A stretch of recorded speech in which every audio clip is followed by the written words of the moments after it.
Well, I'm here with filmmaker Julie Dash. Now we're going to talk about African-American independent films, and we're going to go through such a broad range from Losing Ground to your film, Daughters of the Dust, to Just Another Girl in the IRT, to Ava DuVernay, Middle of Nowhere. It's just such a cross-section of filmmakers and films and different styles of film. And that's such a wonderful thing, because so often we're, like placed in a box or seen as a monolith.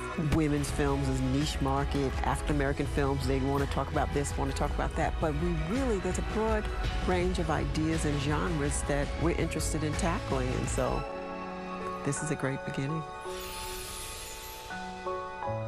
We've got such a wide range of films tonight. We're going to start with Losing Ground, which is an amazing film, and you knew the filmmaker. Yes, I knew Kathleen Collins. I can't say I knew her very well, but in the early 70s, I worked for Chamba Productions for St. Clair Bourne with his company, and she was editing a film for him.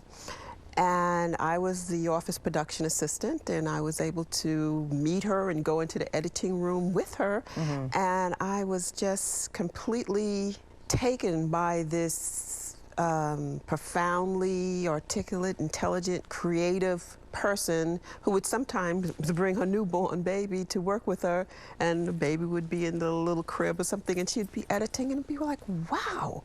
And then to find out that she graduated the Sorbonne in filmmaking, and she had a degree maybe in philosophy, undergraduate.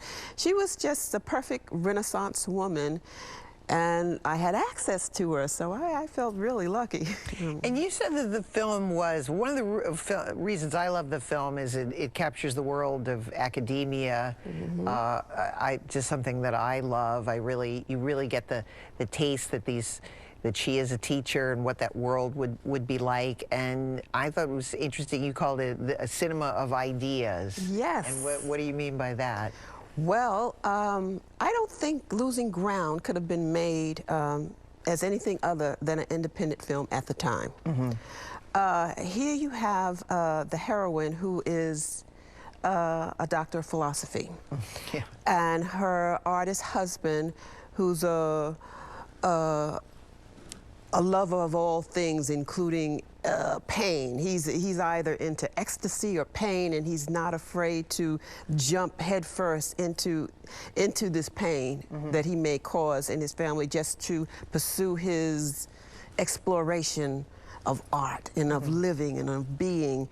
And you just don't find characters like that in most films that are about African Americans, not necessarily made by African Americans, but about African Americans, because I guess we've been kind of confined to a monolith of genres and ideas. And you could see us doing this, comedy or urban drama, but when it comes to like deeper explorations of the mind and body and spirit, it's like, maybe not. Maybe let's finance something else. You don't see it, so it was quite a treat. That's what I thought. It's a story about a couple that's at a crossroads in their marriage. Yet not a soap opera. Yeah, and it reminded me a little bit.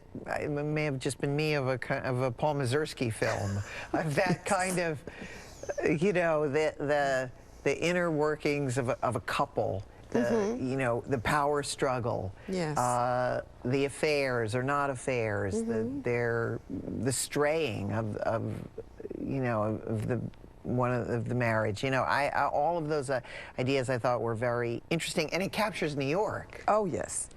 I thought New York that you don't see unless you're watching a Paul Mazursky film at the time. Exactly. Yes. Well, this is I'm very excited we're seeing this film. It's the first time I had seen the film, and I just loved it. It was really wonderful. I can't wait to talk about it, so we're going to now see it. Okay. From 1982, here is the TCM premiere of Kathleen Collins' Losing Ground.